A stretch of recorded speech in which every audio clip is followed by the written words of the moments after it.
vendo aí a tela, então, né? Estratégia empresarial. Olha só, dentro da estratégia no nível da unidade de negócio, eu posso tomar duas decisões, né? No nível empresarial, em que setores ou negócios operar. Então, aqui eu estou falando de uma empresa grande, né? Que tem que pode ter diversos negócios diferentes, sejam negócios relacionados ou não. Então, no nível empresarial, eu posso definir quais são os negócios que eu vou operar, né? Por exemplo, se eu pegar o exemplo da Embraer, a Embraer tem, no nível empresarial, ele tem dois setores. Eles atuam no setor de aviação, aliás, três setores: de aviação comercial, né? Com os jatos, os RJ e tal. Ele atua no setor executivo, né, com os aviões, os jatinhos executivos, e atua no setor militar, né, com os aviões como o Super Tucano, com o KC-390 e agora com o Gripen também.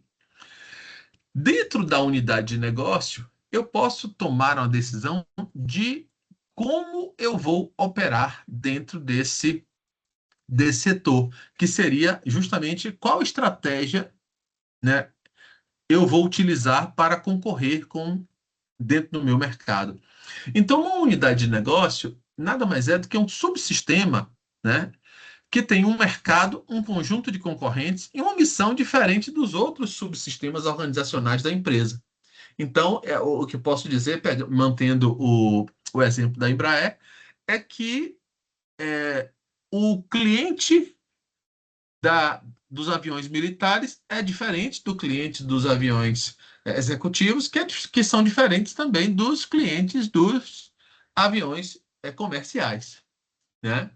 Então, dentro desta lógica, a gente tem, é, em cada unidade de negócio de uma grande organização, eu posso ter missão, objetivos gerais e estratégias completamente diferentes, certo? E, diferente de Porter, esse autor aqui traz estratégias divididas em pequenas unidades de negócio, que como se atuassem em nichos, ou grandes unidades de negócio, que seria para ele o alvo amplo, certo? Então, aqui ele está falando de uma estratégia de nicho custo baixo, que passa a ter ênfase, claro, num custo gerais em nível mais baixo, para vender a um preço mais baixo, buscando atender um pequeno segmento de mercado. Ou seja, qual é a lógica deles? É atender clientes que são sensíveis a preço em um nível de mercado, o que gera uma demanda elástica. Lembra de economia? A demanda elástica quer dizer o seguinte, que quanto mais eu aumento o preço, menos eu vendo, porque o consumidor, ele daquele mercado, ele é sensível a preço. Então, como é que eu operacionalizo esse tipo de negócio? Primeiro, com investimento inicial baixo, com fornecedores com menores preços ou controle de custo, em pesquisa e desenvolvimento com ênfase em melhoria operacional, para quê? Para baixar custo, eficiência na logística e distribuição, e pequenas despesas promocionais e de divulgação, para justamente não onerar o meu custo. Onde é que eu utilizo esse tipo de estratégia? Onde eu tenho uma vantagem de custo em relação a grandes concorrentes que também operam em custos baixos. Ou seja, uma pequena empresa, ela só vai vencer uma grande empresa que também opera a custo baixo, se ela estiver localizada em algum local que não interesse ou que não vale a pena a grande empresa, né? E também, para isso ocorrer, é preciso ele estar dentro de um mercado onde há uma valorização da estabilidade tecnológica das organizações, ou seja, não dá para mudar o tempo inteiro a questão da tecnologia. Por quê? Porque isso necessita de investimento, e esse investimento põe por terra a ideia de você trabalhar com custo baixo. Então, qual é o exemplo disso? Empresas pequenas que atendem a pequenos clientes e insignificantes para os grandes concorrentes que também operam com custos baixos. Ou seja, é atuar onde o outro não consegue chegar. A estratégia de nicho diferenciação, que aí também ele busca com, ele casa com o que Porter, por exemplo, traz, que é o seguinte: produção de bens ou serviços altamente diferenciados que suprem a necessidade de uma estreita faixa de clientes ou um nicho de mercado, onde há, nesse mercado, né, uma valorização de fluidez tecnológica e organizacional para criar novos desenvolvimentos ou setores ou estarem atualizados em relação a eles. Ou seja, atender clientes com necessidade de desempenho, prestígio ou segurança. Quais são as empresas que atuam nisso? As empresas que vendem produtos com sofisticados, né? Ou voltados para clientes endinheirados, como, por exemplo, vamos pensar no setor automobilístico, a Ferrari, Lamborghini e por aí vai, ou no setor de moda, né? Como a gente tem a Louis Vuitton e Companhia Limitada. Então, você passa a ter clientes com potencial, com capacidade de pagamento e que buscam nesses produtos desempenho, prestígio ou segurança, certo? Existe agora ele traz uma diferenciação em relação a Porter, por quê? Porque quando Porter diz que não dá para você atuar com custo baixo e diferencial ao mesmo tempo. Por quê? Porque se você busca custo baixo, que você precisa gastar pouco, e você busca diferenciação que requer um gasto maior, existe o risco de você ficar no que Porter chama de meio termo, ou seja, não consigo nenhuma coisa nem outra. Só que aqui ele traz uma questão interessante, que é o seguinte: a ênfase numa estratégia de nicho, custo baixo, diferenciação, está na produção de bens ou serviços altamente diferenciados, que vão suprir necessidades especializadas de um grupo seleto de clientes ou nicho de mercado, ao mesmo tempo mantendo custos baixos. Como é que eu operacionalizo isso? Dedicando a qualidade, a inovação de processo de produto ou uma alavancagem por meio da perícia e da imagem organizacional. Qual foi o exemplo que ele trouxe e que a gente pode bem entender? Repare, eles estão aqui é para uma empresa que trabalha num nicho de produtos sofisticados, mas marcando a sua concorrência para que ele tenha um custo e, por isso, um preço mais baixo do que aquela concorrência. Por exemplo, Salvador não tem loja da Ferrari. No máximo que você encontra são lojas que têm alguma Ferrari usada. Nova você não acha, pelo menos eu não conheço, né? Mas aqui a gente tem uma concessionária da Porsche, que inclusive, pelo que eu estou vendo, está vendendo direitinho. Qual é a ideia? Qual é a empresa que tem um valor de mercado, não sei se valor de mercado, mas assim, produtos que são mais valorizados? Vamos dizer que a Ferrari. Só que a Porsche, ela usa a seguinte estratégia: eu, eu atendo necessidade de desempenho, de segurança e de status, mas eu tenho um preço inferior à Ferrari, fazendo com que as pessoas que queiram status, desempenho, né, e segurança comprem o meu carro da Porsche por não terem a disposição de gastarem um valor a mais comprando uma Ferrari. Aí você pode pensar como eu pensei também. Sim, mas isso é um caso tão específico que a gente pouco vai ver isso no mundo. É verdade, mas para Porsche serviu. Tanto que ela, se a gente pegar a quantidade de Porsches e Ferraris vendidas no Brasil, a gente vai ver que a Porsche tem um desempenho muito melhor. Aí ele passa para grandes unidades de negócio, onde ele traz, como o Porter trouxe, os custos baixos, ou seja, onde eu tenho uma ênfase em bens e serviços sem sofisticação que atendem a todo um setor, né? O atendimento a um mercado de massa composto por clientes sensíveis a preço. Como é que eu operacionalizo isso? Bem, para eu vender barato, eu preciso comprar barato. Então, se eu sou grande e tenho a capacidade de negociar com meus concorrentes, eu consigo é, operacionalizar essa estratégia. Ou produzo em massa buscando diminuir o custo por qualidade, ou custo por unidade. Ainda assim, eu preciso ter o quê? Uma alta prioridade no controle de custo, além de uma pesquisa e desenvolvimento com ênfase no aumento da eficiência operacional, para que, mais uma vez, diminuir custo, além de uma eficiência na logística e distribuição, para que a logística e distribuição não roube tudo aquilo que eu, em relação a custo, que eu consegui na produção e por aí vai.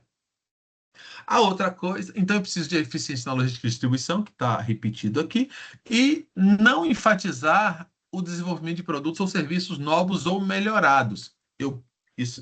Repare, não é porque eu não enfatizo o desenvolvimento de produtos novos ou melhorados, é que eu não vá fazer desenvolvimento de produtos novos ou melhorados. Mas quando eu não tenho a ênfase, significa o quê? Que os meus produtos levam mais tempo sendo produzidos e vendidos, fazendo com que eu diminua o custo em pesquisa e desenvolvimento. Além de minimizar, o que não significa não ter, ou seja, ter na medida do necessário, os custos promocionais e de distribuição. Então, custos baixos em relação à participação de mercado, eu levo em consideração que nas compras, na atividade de compra, eu busco o quê? Desconto sobre quantidade. Na produção, eu busco diminuir custo através da produção em massa. Através das finanças, pagando menores juros. E na distribuição, vendendo no atacado ou merchandising em massa. Na diferenciação para grandes unidades de negócio, a lógica é que eu tenho produtos ou serviços diferenciados para todo um setor, né? Então, eu tenho que buscar também qualidade nas minhas áreas funcionais, já que os clientes são relativamente indiferentes a preços. Então, as pessoas estão mais focadas num bom serviço do que no preço que eles estão pagando por esse serviço, por exemplo, né? Ou no produto, né? Então, como é que eu operacionalizo isso? Eu busco fornecedores que oferecem matérias-primas, peças e componentes de alta qualidade, uma produção que enfatiza a qualidade em detrimento do custo, lembrando que enfatizar a qualidade em detrimento de custo não quer dizer que eu não controle custo, né? Pesquisa e desenvolvimento, enfatizando o desenvolvimento de produtos e serviços novos ou melhorados, além de um esforço de vendas generosamente apoiados por divulgações e promoções. Como é que se dá a minha competição nessa estratégia? Criando novas oportunidades de mercado e produto através de inovação. E para isso eu preciso o quê? Valorizar a fluidez tecnológica de modo que eu possa criar novos desenvolvimentos no meu setor ou me manter atualizado quanto a eles. E por isso, pesquisa e desenvolvimento passa a ser fundamental, né? Aí ele traz também um choque em relação ao que Porter pregava. Ele diz aqui que existe a possibilidade de eu ter custos baixos de diferenciação em grandes unidades de negócio. Como? Atendendo um mercado grande, não sensível a preço e que busca é, produtos diferenciados. E que ele mesmo disse que essa é uma estratégia controversa, né?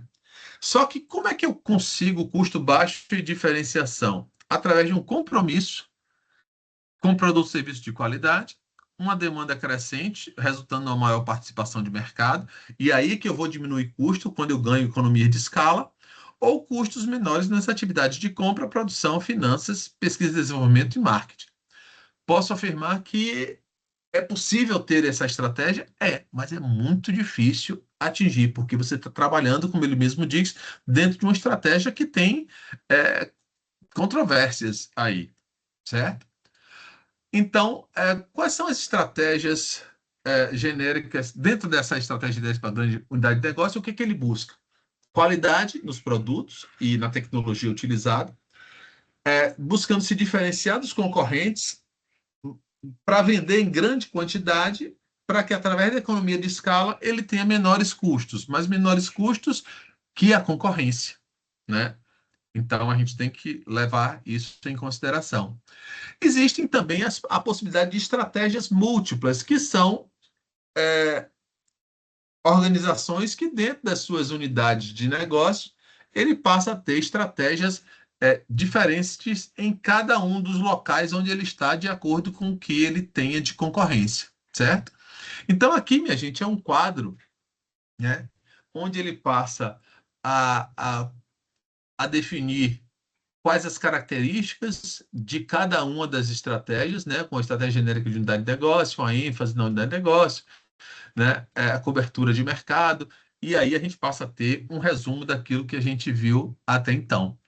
Então, essa é uma visão que é interessante da gente ter em relação ao que a gente vê com Michael Porter. Por quê?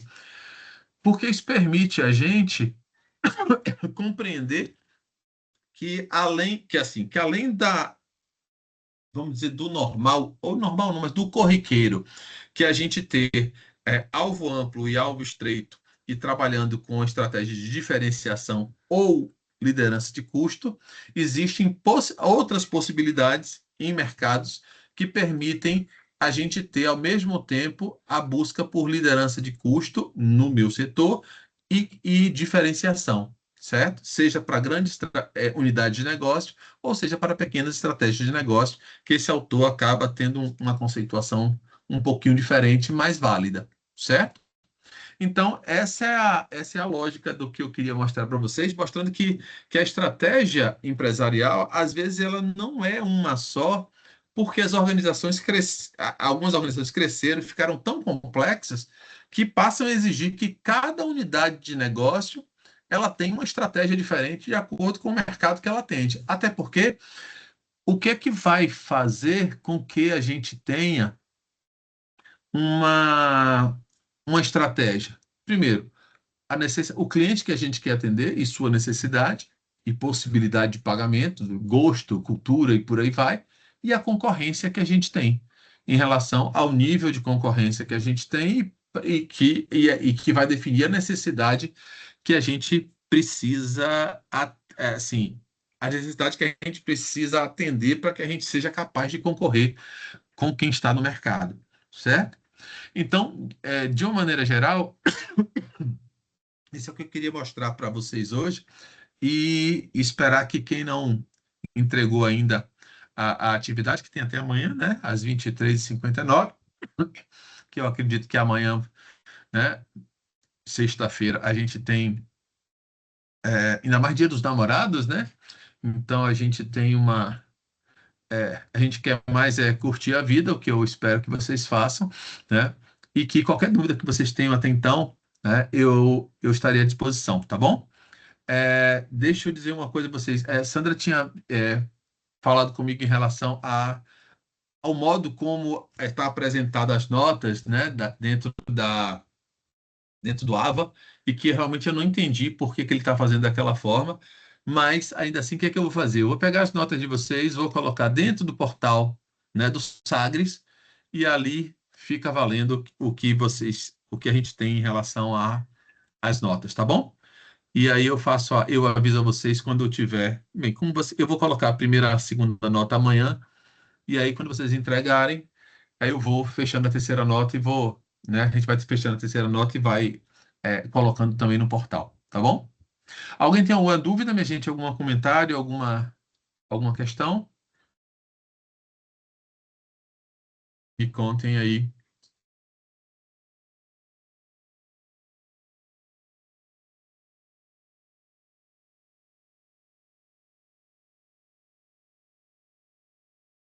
Não, tá tudo bem, tá tudo correndo direitinho. Então, pronto. Vou ficar à disposição de vocês, qualquer coisa que vocês precisarem amanhã, né? Entre em contato e a gente se vê, viu? Então, Tá certo, professor. Boa noite, obrigada. boa noite, Sandra. Obrigado a você, viu? Eu dou notícia em relação à questão das notas. Correto. Valeu, gente. Tudo de bom.